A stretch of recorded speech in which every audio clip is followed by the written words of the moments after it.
2022년 가을, 수천 채의 빌라를 가진 빌라왕의 사망으로 시작된 비극은 대한민국 주거 시스템의 근간을 흔들었습니다. 평생 모은 돈이 하루아침에 공중분해되고 스스로 생을 마감하는 청년들의 절규가 이어졌던 지난 4년. 2026년 현재, 우리는 과연 이 거대한 사기극의 굴레에서 벗어났을까요? 가해자들의 뻔뻔한 미소 뒤에 숨겨진 법의 허점과 그들을 단죄하기 위해 바뀐 가혹한 처벌들, 그리고 여전히 길 위에서 싸우고 있는 피해자들의 생생한 기록을 지금 시작합니다. 대한민국 부동산 시장이 전세 사기라는 거대한 파도에 휩쓸리기 시작한 것은 2022년 말부터였습니다.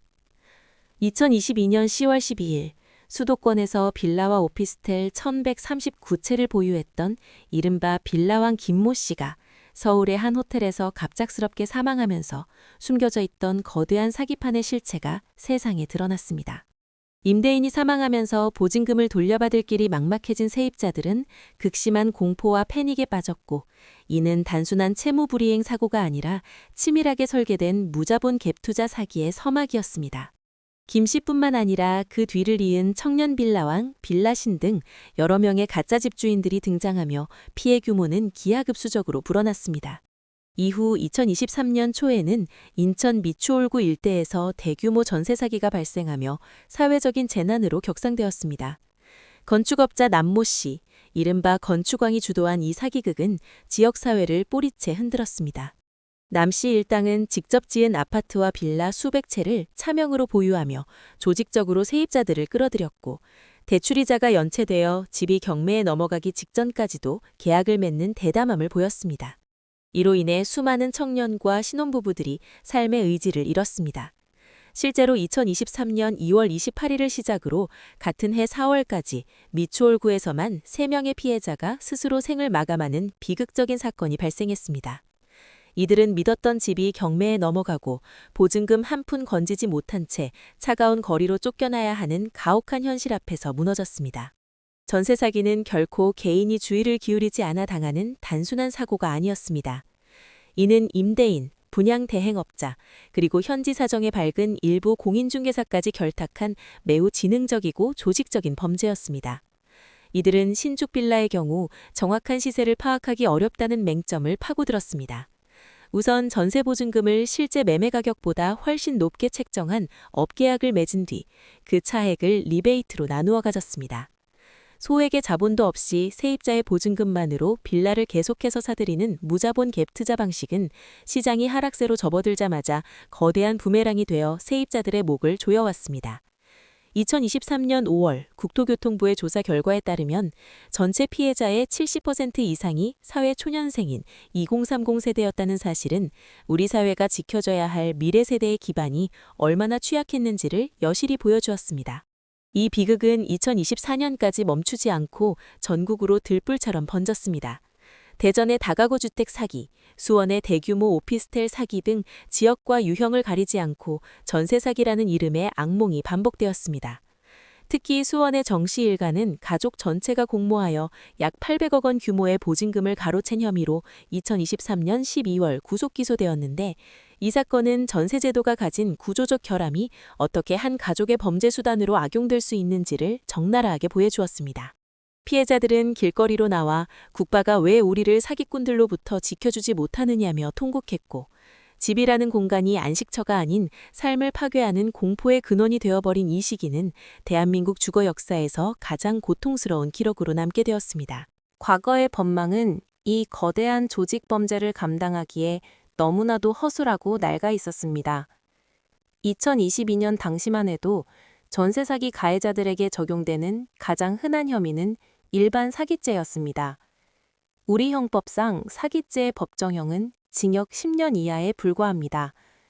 여러 명의 피해자를 상대로 수백 건의 사기를 저질렀을 때 적용되는 경합범 가중규칙을 적용하더라도 최대 징역 15년이 한계였습니다. 수백 명의 소중한 인생을 통째로 망가뜨리고 수백억 원의 돈을 가로챈 범죄의 대가치고는 너무나 가볍다는 비판이 쏟아진 이유입니다. 가해자들은 감옥에서 몇 년만 눈 딱 감고 버티면 미리 빼돌려 숨겨둔 막대한 자금으로 출소 후에 떵떵거리며 살 수 있다는 비열한 계산기를 두드리고 있었습니다. 하지만 피해자들의 끊이지 않는 눈물과 타오르는 국민적 공분은 결국 법의 단단한 잣대를 바꾸어 놓았습니다. 2023년 하반기부터 검찰과 경찰은 전세 사기를 더 이상 개인 간의 금전거래 사고가 아닌 사회 질서를 파괴하는 조직적 범죄로 규정하기 시작했습니다. 그 결정적인 전환점이 된 사건이 바로 인천 미추홀구의 건축왕 재판이었습니다. 검찰은 2023년 6월 27일 국내 전세 사기 사건 중 최초로 가해자들에게 범죄 단체 조직죄를 적용해 기소하는 결단을 내렸습니다. 이는 주로 보이스피싱이나 대규모 조폭 범죄에나 적용되던 혐의로 조직 내에서 역할을 분담하고 수익을 공유했다면 단순 가담자조차 주범과 동일한 수준의 무거운 형량으로 처벌할 수 있게 만든 강력한 조치였습니다. 실제로 처벌 수위는 예상을 뛰어넘는 수준으로 획기적으로 높아졌습니다. 2024년 2월 7일 인천지법은 건축왕 남 씨에게 사기죄의 법정 최고형인 징역 15년을 선고하며 사법부의 엄중한 의지를 보였습니다.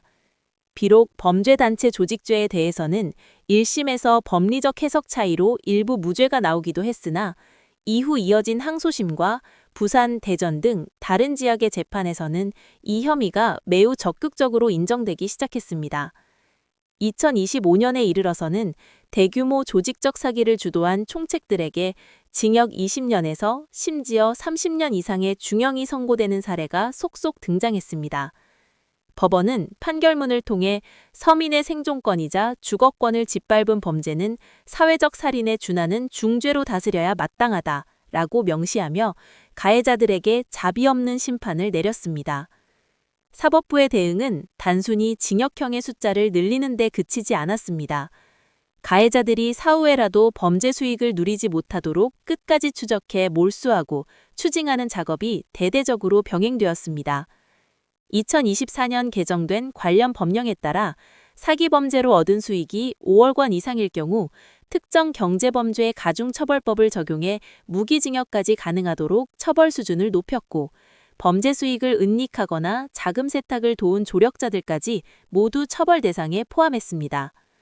과거에는 집주인이 시키는 대로만 했다거나 나는 사기인 줄 몰랐다고 잡아떼면 그만이었던 공인중개사들도 이제는 예외가 아닙니다.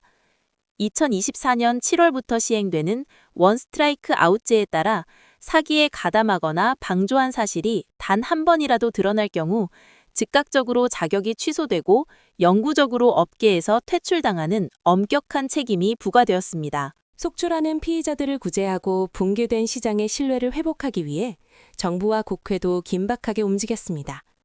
입법 과정에서 가장 큰 변곡점이 된 것은 2023년 5월 25일 국회 본회의를 통과한 전세 사기 피해 지원 및 주거 안정에 관한 특별법입니다. 이 법은 전세 사기 피해자로 공식 인정된 이들에게 경매 유예 및 정지 신청권, 우선 매수권을 부여하여 당장 살 곳을 잃지 않도록 보호막을 쳤습니다. 또한 기존의 고금리 전세 대출을 버티기 힘든 피해자들을 위해 초저금리 대환 대출을 지원하는 내용을 담았습니다.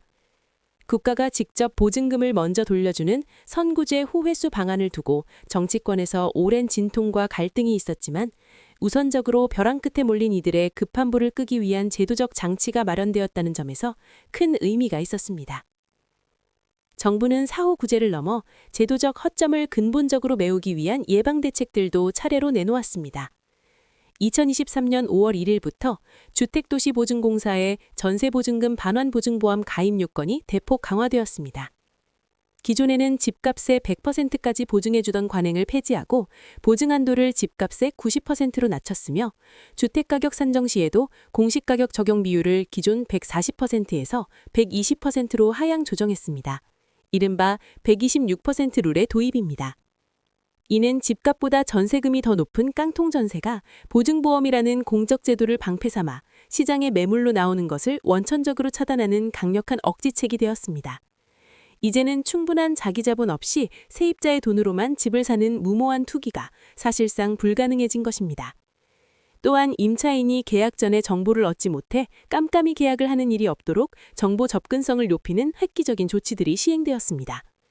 2024년부터는 계약 전이라도 임대인의 미납 국세나 지방세 내역을 임대인 동의 없이도 열람할 수 있게 법이 개정되었습니다.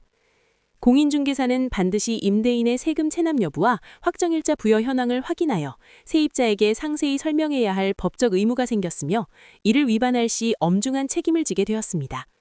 특히 2025년 1월부터 본격 서비스된 안심전세 앱 3.0은 신축 빌라의 적정 시세뿐만 아니라 상습적으로 보증금을 돌려주지 않은 악성 임대인 명단을 실시간으로 공개했습니다.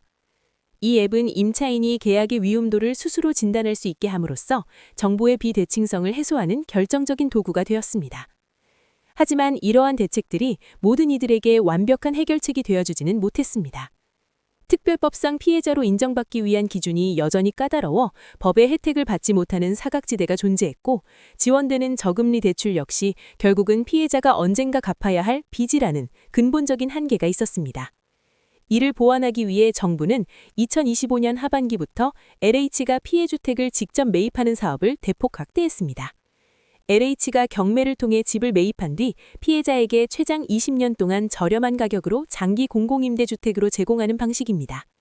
이는 피해자가 익숙한 주거 환경에서 쫓겨나지 않고 안정적으로 삶을 재건할 수 있도록 돕는 주거권 보장의 새로운 모델로 평가받으며 자리를 잡았습니다. 대규모 전세 사기 사태가 정점에 달했던 시기로부터 약 4년의 세월이 흐른 현재, 우리 주변의 풍경은 예전과는 확연히 다른 모습입니다. 한때 부동산 시장의 고질병이었던 무자본 갭 투자는 이제 엄격해진 대출 규제와 깐깐해진 보증보험 기준 앞에 사실상 설 자리를 잃었습니다. 계약 현장의 분위기도 완전히 달라졌습니다. 사람들은 이제 전세 계약서를 쓰기 전 등기부등본 확인은 기본이고 임대인의 국세 완납 증명서를 당당하게 요구합니다. 중개인들 또한 안심전세 앱을 통해 주변 시세를 증명하며 조심스럽게 계약을 진행하는 것이 새로운 시장의 상식이자 예절로 자리 잡았습니다. 부동산 시장 전반에 전세라는 제도 자체에 대한 근본적인 의구심이 퍼지면서 보증금 리스크가 적은 월세나 반전세로 주거 수요가 대거 이동하는 거대한 패러다임의 변화도 뚜렷하게 관찰되고 있습니다. 그러나 제도의 정비와 시스템의 개선이 피해자들의 가슴에 새겨진 깊은 상처까지 모두 치유해준 것은 아닙니다. 2026년 현재까지도 전국 곳곳에 마련된 전세 사기 피해 지원센터에는 여전히 하루 평균 수십 건의 상담 전화가 걸려오고 있습니다. 특별법을 통해 저금리 대출로 갈아타며 고비를 넘겼던 피해자들은 이제 유예 기간이 끝나고 매달 돌아오는 원리금을 상환해야 하는 팍팍한 현실에 직면해 있습니다. 평생을 성실하게 일하고 아껴서 모은 전 재산을 잃고 다시 국가로부터 빚을 내어 삶을 이어가야 하는 이들에게 지난 4년은 사건의 망각이 아니라 고통이 매일같이 재생산되는 시간이었습니다. 특히 한창 꿈을 꾸어야 할 시기에 피해를 당했던 2030 세대 중 일부는 결혼이나 출산, 내 집 마련 같은 평범한 생애주기 계획을 무기한 연기한 채 여전히 경제적 파산 상태를 극복하기 위해 외로운 싸움을 이어가고 있습니다. 가해자들에 대한 처벌은 이전보다 훨씬 무거워졌고 구멍난 제도들도 상당 부분 메워졌지만 우리 사회 앞에는 여전히 풀지 못한 숙제가 산적해 있습니다. 그것은 바로 집을 더 이상 막대한 시세 차익을 노리는 투기의 수단으로만 보지 않고 인간다운 삶을 영위하기 위한 신성한 기본권으로 바라보는 인식의 대전환입니다. 2026년에 우리는 지난 몇 년간의 전세 사기 사태를 겪으며 사법적인 응징만큼이나 중요한 것이 촘촘한 예방체계와 무너지지 않는 사회적 안전망이라는 사실을 뼈저리게 깨달았습니다. 누군가의 소중한 보증금이 투기꾼들의 위험한 자본금으로 유용되는 비정상적인 관행을 완전히 뿌리 뽑아야 한다는 공감대도 형성되었습니다. 전세 사기라는 거대한 사회적 재난이 휩쓸고 지나간 자리에는 여전히 복구되지 않은 삶의 파편들이 아프게 흩어져 있습니다. 비록 법정에서의 치열한 공방은 마무리 단계에 접어들었고 정부의 정책적인 틀도 견고해졌지만 피해자들에게 진정한 끝은 잃어버린 자산을 보전받는 것을 넘어 깨어진 일상의 평온을 완벽히 되찾는 날일 것입니다. 오늘 우리가 함께 짚어본 이 4년의 기록들이 단순히 과거에 불행했던 사건으로 잊히지 않기를 간절히 바랍니다.